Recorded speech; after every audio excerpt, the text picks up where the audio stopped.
नमस्ते बच्चों, ज्ञान मंत्रा में आप सबका स्वागत है।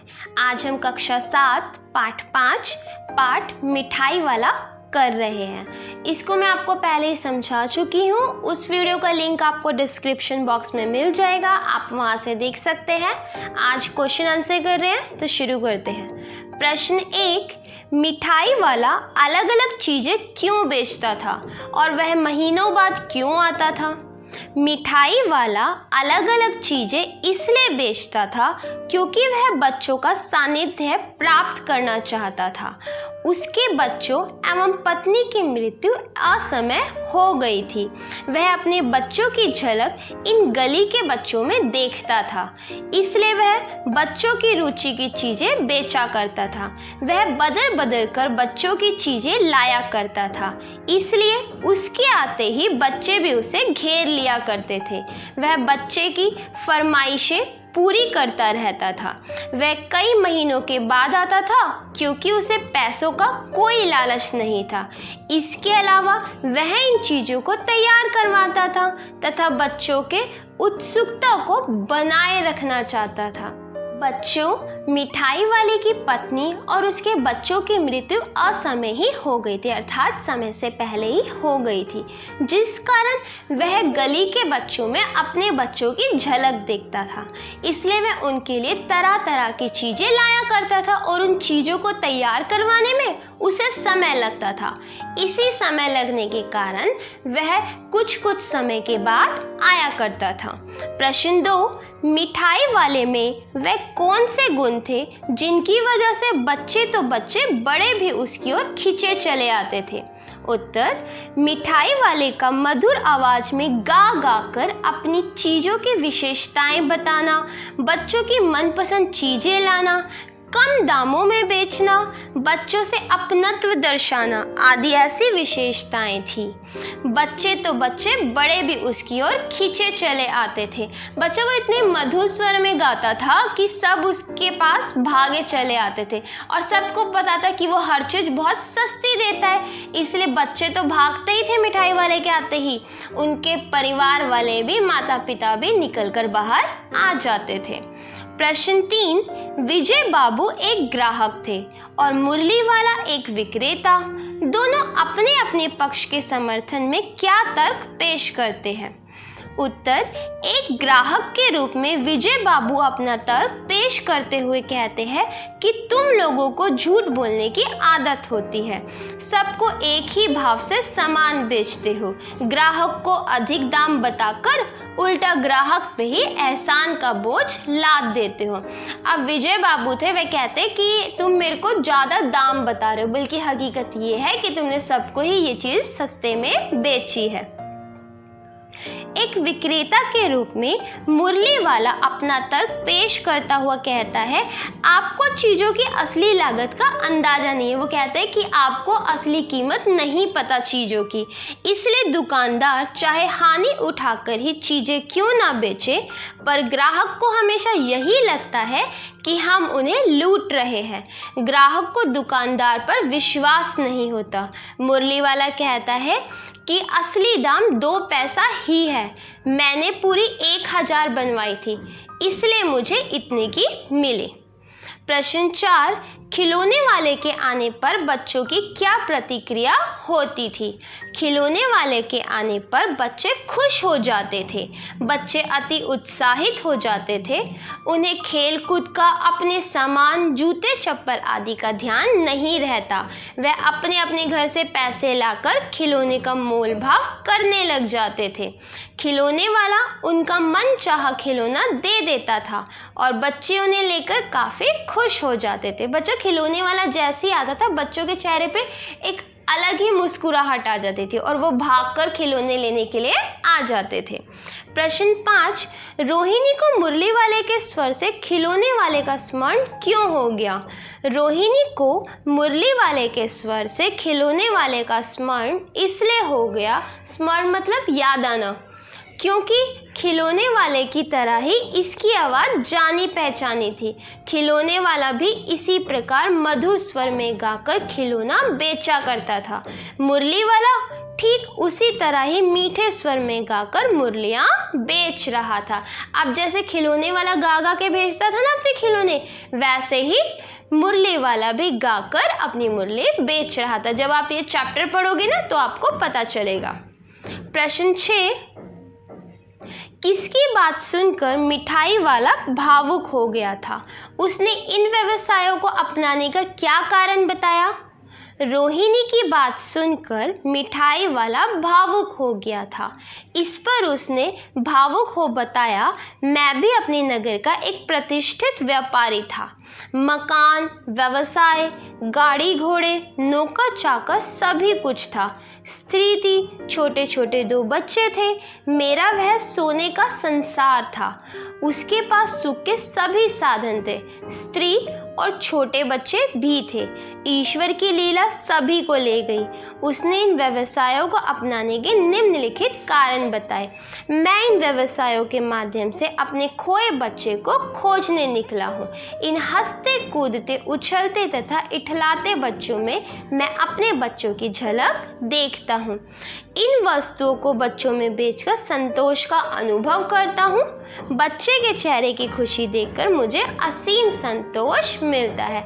आप सबको पता है कि मिठाई वाले के बच्चे मर गए थे, जिसके कारण वह दूसरे बच्चों में अपने बच्चों की झलक देखता था। बस वो इसीलिए इन सारे व्यवसायों को करता था ताकि वो इन बच्चों के संपर्क में रह सके। प्रश्न 7, अब इस बार ये पैसे ना लूँगा। कहानी के अंत में मिठाई वाले ने ऐसा क्यों कहा? मिठाई वाले के जीवन का रहस्य कोई नहीं जानता था, लेकिन जब उसने अपने जीवन की सारी गाथा दादी और रोहिणी को बताई, उसी समय रोहिणी के छोटे छोटे बच्चे चुन्नू मुन्नू आकर मिठाई मांगने लगते हैं। वह दोनों को मिठाई से भरी एक एक पुड़िया देता है। रोहिणी पैसे देती है तो उसका यह कहना, अब इस बार ये पैसे ना लूँगा, इस बात को दर्शाता है कि उसका मन भर आया और ये बच्चे उसे अपने ही बच्चे लगे, इसलिए उसने पैसे लेने से इनकार कर दिया। प्रश्न 8, इस कहानी में रोहिणी चिक के पीछे से बात करती है। क्या आज भी औरतें चिक के पीछे से बात करती है? यदि करती है तो क्यों? आपकी राय में क्या यह सही है? स्वतंत्रता प्राप्ति के पश्चात संविधान ने स्त्री पुरुष को समान अधिकार दिए और आज शिक्षा के प्रसार व आधुनिकीकरण से भी समाज में बदलाव आया है। आज स्त्रियां पुरुषों से किसी भी क्षेत्र में पीछे नहीं है, लेकिन भारत के कुछ पिछड़े गांव व स्थान ऐसे भी हैं जहां स्त्रियों को आज भी पर्दे में रहना पड़ता है। ऐसे में वह चिक के पीछे बात करने को मजबूर होती है। हमारी राय में यह पूर्णतः गलत है, क्योंकि स्त्री पुरुष दोनों समाज के आधार हैं। दोनों को समान दर्जा मिलना चाहिए। इन पिछड़े वर्गों में जागृति लाने हेतु सरकार व युवा वर्ग को आगे आना होगा और लोगों की सोच बदलनी होगी, जिससे साक्षर राष्ट्र का निर्माण किया जा सके। अब करते हैं कहानी से आगे। प्रश्न 1, मिठाई वाले के परिवार के साथ क्या हुआ होगा? सोचिए और इस आधार पे एक और कहानी बनाएं। अब इसकी कहानी आपको खुद बनानी है, आप अपने आप सोच के इसकी कहानी बना सकते हो। फिर भी यहाँ मैंने एक कहानी दिया, आप देख लीजिए। मिठाई वाले का परिवार अवश्य ही किसी दुर्घटना का शिकार हुआ होगा। कहानी, एक गांव में एक मिठाई वाले की दुकान थी। तरह तरह की मिठाइयाँ वह बेचा करता था। छोटे बड़े सभी उसकी मिठाइयाँ शौक से खाते थे। दुकान के साथ ही उसका घर भी था। जब भी दुकान पर कोई ग्राहक ना होता, वह अपने बच्चों के साथ खेलता और खुश होता था। उसके बच्चे बहुत शालीन थे, कभी भी उसे किसी बात के लिए परेशान ना करते। एक दिन वह अपनी पत्नी व बच्चों के साथ गांव में किसी रिश्तेदार की शादी में गया। खुशी खुशी गांव वालों ने भी उसकी सारी तैयारियां करवाई। उसने कपड़े, गहने, बच्चों का सामान बहुत कुछ खरीदा। गांव में कुछ लोग उसे स्टेशन तक छोड़ने भी गए। रेलगाड़ी में पत्नी, बच्चे वह स्वयं सभी बहुत खुश थे। अचानक तेज रफ्तार से चलती गाड़ी के कुछ डिब्बे रेल की पटरी से उतर गए। वह बुरी तरह से उलट गए। ना जाने कितने ही लोग इस हादसे में मर गए। मरने वालों में उसकी पत्नी व बच्चे भी थे। मिठाई वाला तो जैसे पागल ही हो गया। वह गांव वापस आ गया। आज भी इतने वर्षों बाद वह इस हादसे को भूल नहीं पाया। गुमसुम ना जाने कौन सी यादों में खोया रहता है। अपनी सारी यादों को ताज़ा रखने के लिए उसने अपने घर को एक अनाथ आश्रम बना डाला। ना जाने अनाथ बच्चों को पालने में वह कौन सी खुशी प्राप्त करता है। शायद वह इसमें अपने बच्चों को ही देखता है। प्रश्न 2, हाट, मेले, शादी आदि आयोजनों में कौन कौन सी चीज़ें आपको सबसे ज़्यादा आकर्षित करती है? उनको सजाने बनाने में किसका हाथ होगा? उन चेहरों के बारे में लिखिए। हाट, मेले, शादी आदि आयोजनों में हमें मिठाइयाँ, गोलगप्पे, चाट पापड़ी, फूड चाट, चीले, छोले भटूरे, सांभर डोसा, इडली, चाइनीज़ फूड व इनके अलावा विभिन्न खाद्य पदार्थ आकर्षित करते हैं। उनको बनाने सजाने में विभिन्न पाक कला विशेषज्ञों का हाथ होता है। जैसे खाद्य पदार्थ के लिए हलवाई, इनके पहनावे अलग अलग क्षेत्रों में अलग अलग हो सकते हैं। जैसे समोसे बनाने वाला समोसे बनाने में, सांभर डोसा बनाने वाला सांभर में, इडली बनाने वाला इडली बनाने में और आइसक्रीम बनाने वाला आइसक्रीम बनाने में परफेक्ट होते हैं, बढ़िया होते हैं। तो सब अपने अपने खाद्य पदार्थ बनाने में माहिर होते हैं। अब करते हैं अनुमान और कल्पना। प्रश्न 1, आपके माता पिता के ज़माने से लेकर अब तक फेरी की आवाज़ में कैसा बदलाव आया है? बड़ों से पूछ कर लिखिए। हमारे माता पिता के ज़माने में प्रत्येक वस्तुएं फेरी वाला ही बेचने आया करता था। वह मधुर स्वर में गा गा कर अपना सामान बेचा करते थे। फेरी वाला प्रायः सभी तरह की वस्तुएं लाया करते थे, लेकिन आजकल फेरी वालों की संख्या में काफ़ी कमी आ गई है। लोग प्रायः ब्रांडेड सामान खरीदना पसंद करते हैं, अतः वे अधिकतर दुकान से सामान लेते हैं। फेरी वाले पहले की तरह मधुर स्वर में गाते हुए नहीं चलते। अब इनके मीठे स्वर में कमी आ गई है। प्रश्न 2, आपको क्या लगता है कि वक्त के साथ फेरी के स्वर कम हुए हैं? कारण लिखिए। उत्तर, यह सही है कि वक्त के साथ फेरी के स्वर कम हुए हैं, क्योंकि लोगों की रुचि फेरी वालों से सामान खरीदने में कम होती जा रही है।